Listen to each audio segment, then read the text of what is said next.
বিয়ের আসর থেকে উদ্ধার নাবালিকা।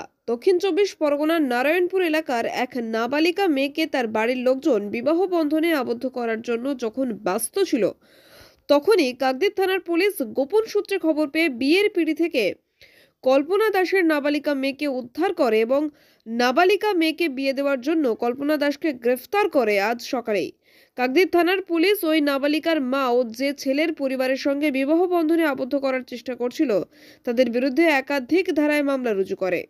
যে কল্পনা দাস নামে একজনকে গ্রেপ্তার করে কাকদ্বীপ থানা কাকদ্বীপ আদালতে নিয়ে এসছে।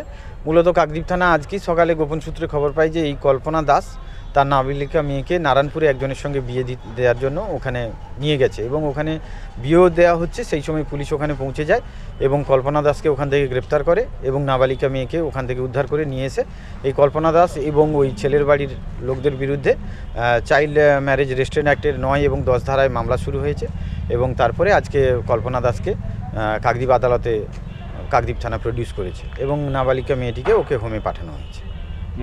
আমার নাম সব্যসাচী দাস, অ্যাডভোকেট, কাকদ্বীপ কোর্ট। কাকদ্বীপ থেকে রেবতী মালির রিপোর্ট, ডিএন নিউজ বাংলা।